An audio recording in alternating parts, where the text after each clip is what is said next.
Seguimos con la charla IA y el futuro de la humanidad, presentada por James Christopher Westland, profesor del Departamento de Ciencias de la Información y Decisión de la Universidad de Illinois en Chicago. Una reflexión profunda sobre el papel de la inteligencia artificial en el destino colectivo de nuestra sociedad.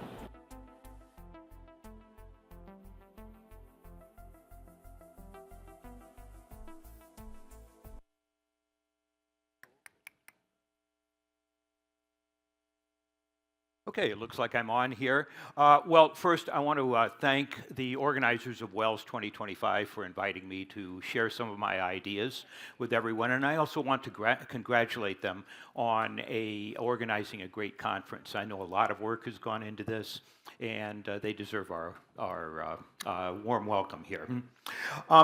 Today, I want to spend the next half hour talking about what's happening in artificial intelligence, speculating on where we're going to go over the next 20 or 30 years. These are critical years, what Werner Ving many years ago called the singularity is approaching. And also to look at what we have today. We've had several talks that have really spent all of their time talking about LLMs. LLMs are impressive. I use them a lot. But in the overall pantheon of artificial intelligence, they're a bit of a parlor trick.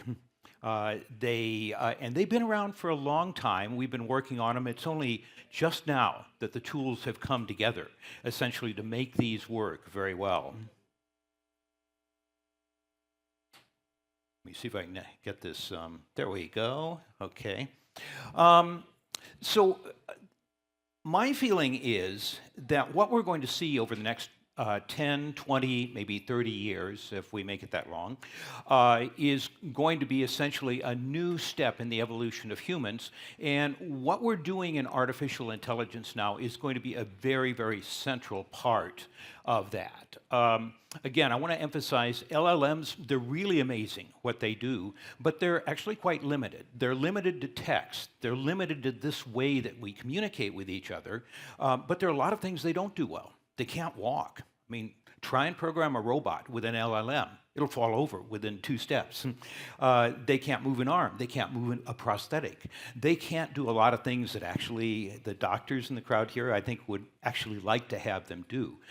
They're not really good at figuring out the chemistry of the human body or the mechanics of the human body.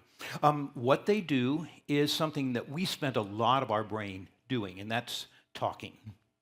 Other things I want to emphasize is that a lot of our life is centered on solving problems. In fact, very complex problems. The world has gotten much more complex, exponentially more complex, as we moved into the 21st century. But we're right now working on new models. In fact, LLMs are largely the product of these new models with reinforcement learning and other technologies that I think will be the real technologies to concentrate on in the near future. So let's go way, way back, okay, to when humans were living in small groups, in tribes. If you actually go back more than 70,000 years, they were kind of lonely lives. We were little more than animals. Our brains were half the size of what they are today. And about 70,000 years ago, there was the first great human invention, language. Language allowed us to convey information across people. And this is important if you're in an environment where you've constantly got something trying to eat you. At least one member of the group can say, oh, there's something trying to eat us, and warn everybody else to get out of the way. But there were a lot of other things, too. You could have traditions and shared knowledge. Often, this didn't extend beyond fairly small groups because people just couldn't keep track of more than a few people. In fact, there's a very famous anthropologist in England, Robin Dunbar, who speculates that that number is about 150. And beyond 150, we just have a hard time keeping track of what's going on in a particular group. Language helps us with that. It is a tool to help us create greater groups and create trust and social systems. But we're still kind of limited in many ways as humans to these constraints of the sort of tribal people that we are. Conflict was very important in evolving the human. So about 70,000 years ago, as I mentioned, the human brain nearly doubled, and we developed this thing called speech. And it allowed us to do wonderful things in terms of the security of the group. We could, again, spot things that were trying to eat us. We could spot pitfalls, say, in the terrain. We could learn how to handle with disasters that maybe have been handled many years before by other people. But it also created an environment where we could lie, we could cheat, we could sabotage other people's activities, and we could do that all with language. And because of that, human society essentially evolved through conflict, through greater and greater conflict. Now, I want to bring this theme back a little bit later because my feeling is that artificial intelligence ultimately, well, even right now, will develop through conflict. It's conflict that will make it better because conflict is what made humans better as much as we dislike it.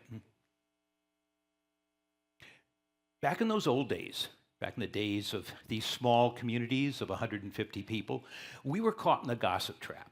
Okay, it was this balance between having a group that would keep us secure, that would take care of us when we were sick, would watch out for dangers outside, but it was also a group that was constantly, where the individuals were constantly vying for social status, and when they had it, may have abused other people in the group.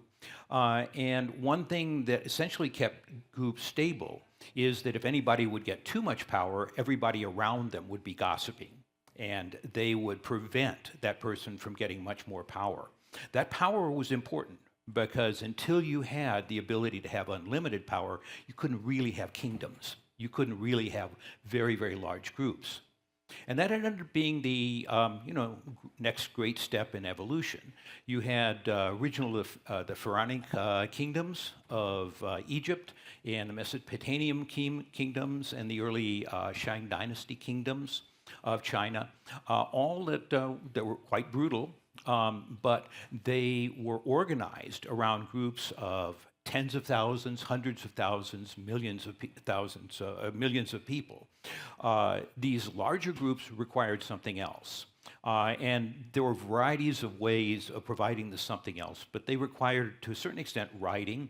They required, to a certain extent, religion. They required ways of defining the round truth and also of conveying that very, very widely. So with these new mechanisms, you were able to have huge groups of people. And that was important because until you had huge groups of people, you couldn't have specialization. Okay, you couldn't have people that were blacksmiths and people that were logistics with their boats and so forth, without having a community that was large enough to really support this. So it was this period of empires and religion that really defined something new. Writing, text, and then from that, science, starting with the early science, say, of the Greeks and the Pythagoreans, where they were thinking about mathematics, they were thinking about machines, they were thinking about how to make human life better. So that was really the beginning of the sort of things that have evolved into, among other things, artificial intelligence. These are machines that we use to make our lives better. And in a lot of different ways now. We've seen any number of ways that these can be used in the medical community. I've seen, as a teacher, I've seen any number of ways that these are used to circumvent my exams or my quizzes in class. They are force multipliers for humans. So these machines have become a central part of who we are, and we would miss them. In fact, if I took away the mobile phones of everybody in this group, I'm sure I would be hunted down in the process. People don't want to lose their internet, they don't want to lose their television, they don't want to lose their mobile phones, and numerous other things. Today, we become and their cars, for example. We've become very much inured to all of these modern gadgets. And they wouldn't be possible without having very, very large empires, very, very, very large collections of people that allow for specialization. So AI, to my mind, is kind of the new printing press. Okay, what happened back in the 15th century when there was a dissemination of two things, the printing press with Gutenberg in Germany and spectacles from the glassmakers in Venice, is that the majority of people in Europe were able to read. And you had presses that grew up, like the Alden Press, that used the presses to disseminate lots and lots of information. People also disseminated lots of pamphlets and flyers, like Martin Luther's 99 Theses. These were hugely influential. People started thinking in terms of ideas. They started thinking in terms of abstractions. And these abstractions became as real as the sort of real things that they had in their kitchen or in the front of their house or the things that they dealt with people. It was at this point that you had more solidity, perhaps, in these abstractions and these things outside the home than you did with the gossip that you got for your neighbors. And so people started thinking in terms of countries and nationalism and religions and so forth, these very, very large groups, rather than just these small groups where, people would lay back and they talk about each other into the night. So this gossip trap was finally broken in the Renaissance and the Enlightenment. In Europe, in China, it would have been the Tang Dynasty, and in various other parts of the world. It was broken at different times, but often for the same reasons. Fast forward to today, we think about what AI is doing. In many ways, it's substituting for what humans have been doing. And we're just seeing the tip of the iceberg there. But for example, in journalism or reports or things like that, it's substituting for hard labor of actually crafting your words and reaching your audience and so forth. And you're basically giving it a prompt that says, do this. This is kind of the objective I want. Give me something that meets that objective. So that's a force multiplier. It's a force multiplier in the sense that I can do 10 times as much as I could before artificial intelligence.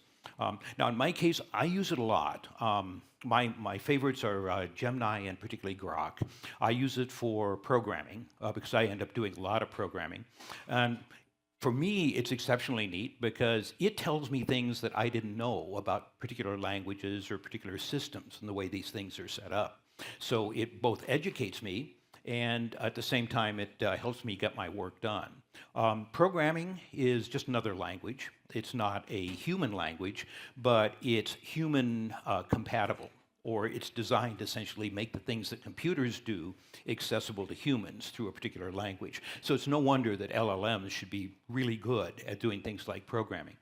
But we're looking at future uses, not necessarily of LLMs, but of the things we're calling artificial intelligence in self-driving cars, in potentially, or it may be fact, fully self-driving surgeons inside hospitals, diagnosticians inside hospitals and inside offices.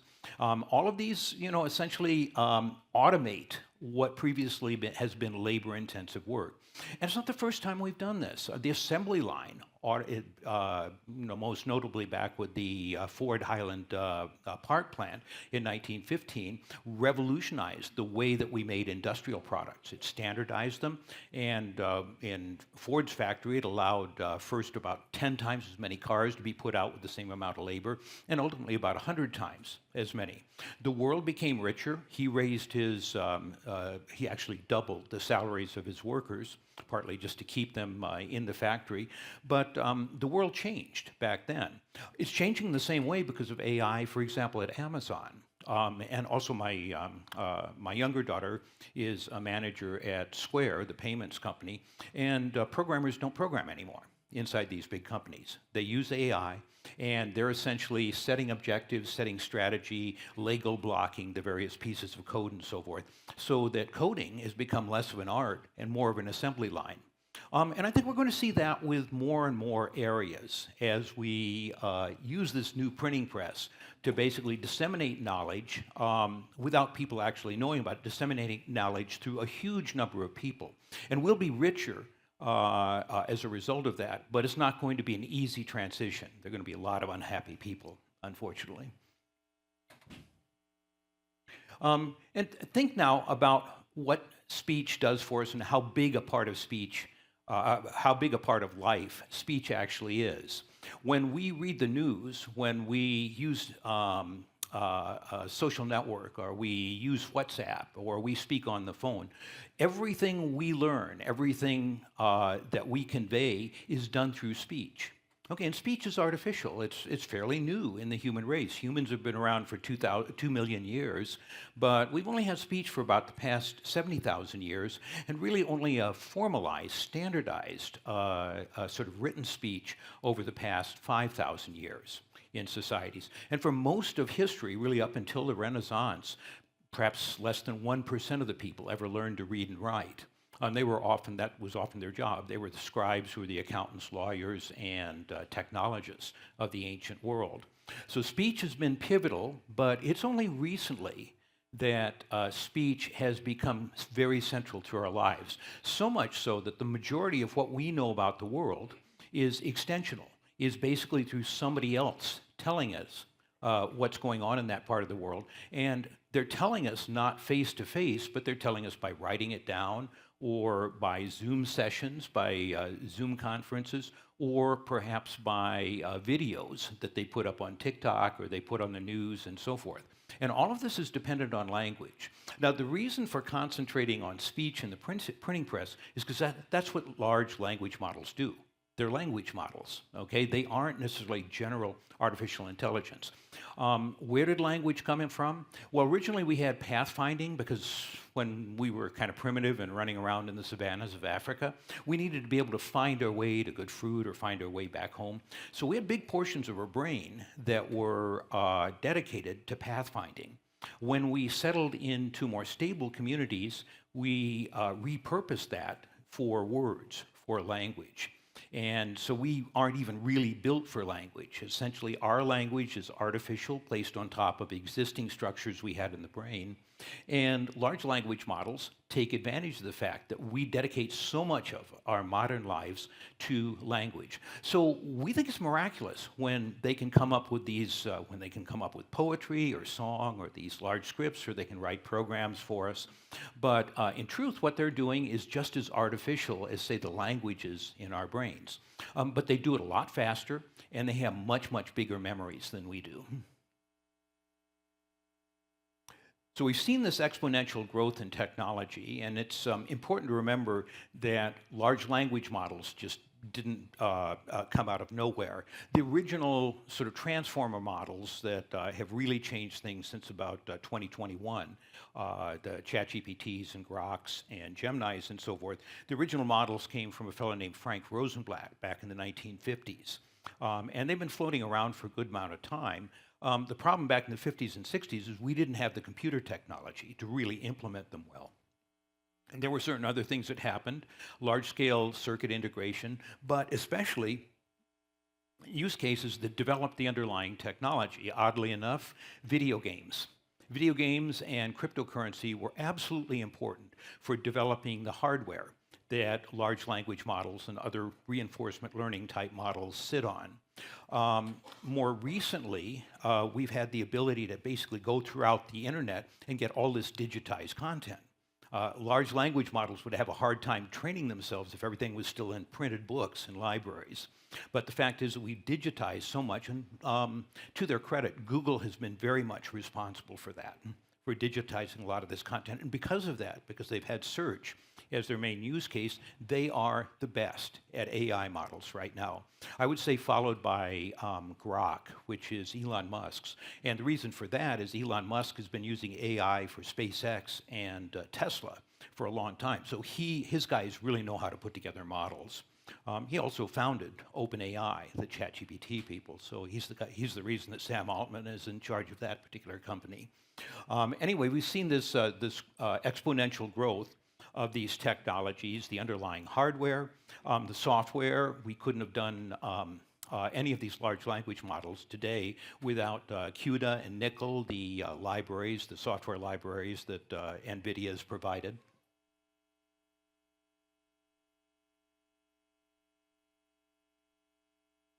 But large language models aren't everything. In fact, what's happening with large language models now is that there are two phases really of putting together a large language model. The first phase is what's called, kind of unimaginably pre-training.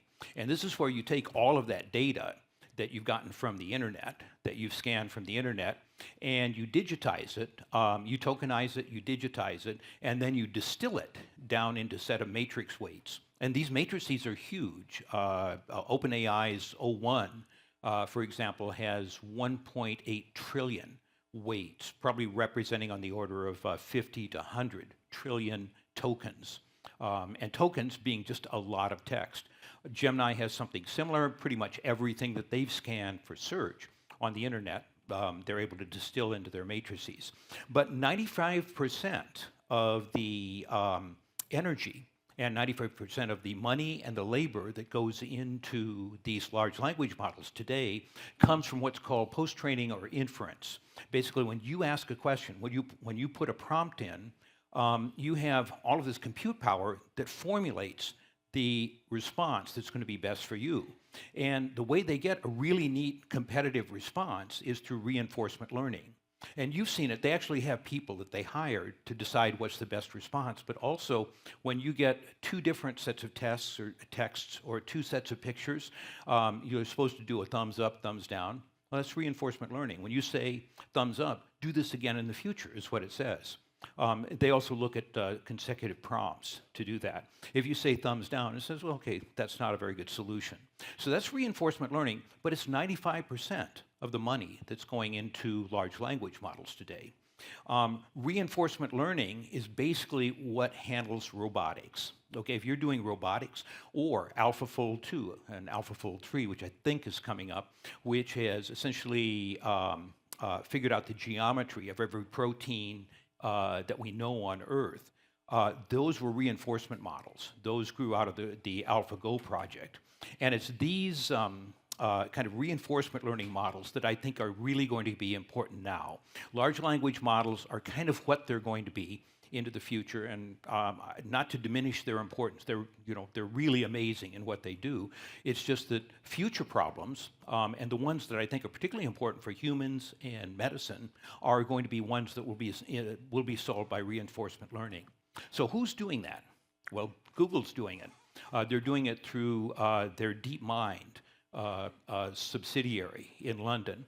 DeepMind is run by a fellow named Demis Hassabis, who won the Nobel Prize last year. Large language models at Google were pioneered by a fellow named Jeff Hinton, who really kept the interest in neural networks after Frank Rosenblatt died back in the 50s.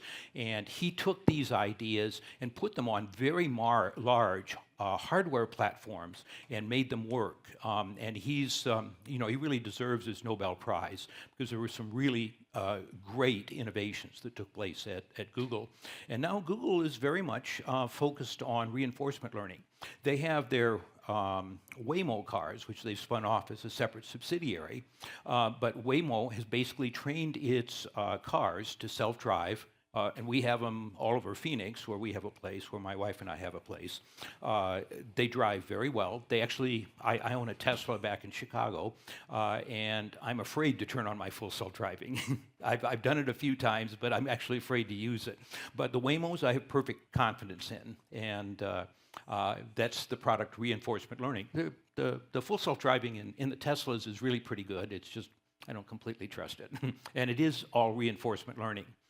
Reinforcement learning just kind of goes into an environment where it doesn't have any instructions, no prompts or anything like that. Maybe it doesn't even have an objective, and it's just asked to go and evolve until it comes up with something that's useful. So Demis Hassabis is creating what he's called agentic AI. So that should be differentiated from AI agents, which are often just implementations of large language models. Agentic AI is designed to, with some objectives or loose objectives or without objectives at all, just go out onto the web, pick up information, get better and better, and ultimately decide what its objectives are going to be. Okay, what could possibly go wrong? Well, maybe that objective, which has not been supervised by humans, is kill all humans. Well, we don't know if it will ultimately come up with that, but Demis Hassabis is doing some interesting things right now with basically letting these guys loose on the internet to train.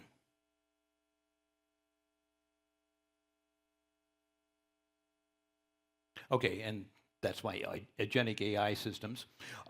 Where I think it's going to get real is when we start extending human capabilities via well, one other project of Elon Musk, but there are quite a few companies that are doing this, particularly in China. They're doing some very interesting things. It's brain AI integration. And there are strong use cases for this. I mean, wouldn't you like to have people in your lab that are really smart to begin with, but basically have access to all the information in Wikipedia and maybe all of the technical books on mechanical engineering and quantum field theory and so forth in solving their engineering problems? And wouldn't it be nice if you actually were able to use computer power to quickly think through these problems and solve these problems, but have it totally under control of your own mind? So that's ultimately, I think, where you'll go with these brain AI interfaces. I think there are a lot of problems to be solved, but many of them can be solved with reinforcement learning. And you're seeing that happen at Neuralink and some of these other companies. The other is prosthetics. There are any number of people in the world that cannot really take full advantage of the world. They can't necessarily walk easily. It's especially true as you get older and older. They maybe suffer dementia. They maybe suffer a weakening of muscles. They may have had an accident that leaves them unable to do a lot of the things in the world. Wouldn't it be nice if you just go into the hospital and have some parts replaced, or maybe have the whole body replaced? So I think there's a great deal of effort going into this. The problem is the machines we have and the computers we have operate entirely differently than the human body. The human body is kind of this thing that's evolved by looking for minimum energy levels. If you believe sort of the Waddington landscape explanation of how our metabolism evolved and so forth. And computers, on the other hand, operate with bits and bytes. They think in terms of zeros and ones, offs and ons. So getting that interface is going to be a bit of a tall order. It involves, amongst other things, a lot of signal processing and so forth, and we're still very early on in the stage there. People like to bring up quantum computing, often in connection with AI, just because it's a very modern technology. Quantum computers are a whole lot different than traditional computers. They involve signal processing, but in a complex plane, and we still don't really have good algorithms for them. But one thing they're really good at is search for minimum energy levels. And I really feel at a certain point in time, we're going to have the algorithms where they're going to be super important for medicine. They're going to be super important for figuring out how the human body works, but also how to integrate the human body into these other machines that we have. At the back of our minds is always this issue of ethics. Okay, we're human. Okay, there may be post-human human, or maybe ultimately we'll evolve into something different. Certainly there are many people who think that. I think Demis Hassabis feels that. I think Elon Musk has basically suggested that we'll evolve into something beyond humans. I don't know about that, but then the question is, do we want to, what part of humanity do we want to save? Do we want to save all of it and just prevent all of this technology from pervading our society? So these are the debates that are taking place now, and I don't think they're clear answers. I certainly don't have them, but they're things that we are going to have to confront. We're also going to have to confront, when we have technology that makes life better, who gets it? Okay, is it just going to be a bunch of rich people that get all the good technology, or are we going to democratize it? If it's expensive, can we scale it so it becomes less and less expensive? I think that's ultimately what will happen, but these are ethical issues that are going to confound us over the next few years. At the end, okay, Werner Ving and Raymond Kurzweil think in terms of 2045, 2055, we'll reach the singularity, basically where we'll have artificial intelligence that is better than humans. In many ways, what we have now is actually better than us, at least in the language sphere. But we'll have machines and artificial and general intelligence that are actually better than humans. And the question will be, what role do humans have in the world? Will these machines keep us as pets and treat us well, make sure we're well fed, make sure we're taken out for a walk and we have friends and things like that? Or will we meld into them? Or will something else happen? Okay, and I can't really tell you that, but I think these are things that in my lifetime even, and in your lifetimes, you'll be seeing. You'll be seeing these conundrums. You'll be seeing this evolution of what it means to be human, and at the center of this is what we're doing right now in artificial intelligence. Okay, and I leave you with those thoughts. I'm Not sure what this is, but I'm more than happy to talk offline with anybody who's interested in following up on these. I think it's an exciting time to be alive, even with all the ethical conundrums and the potential for abuse of these kinds of technology. But for me, it's an exciting time to be alive. So thanks for letting me share this with you, and look forward to talking to you.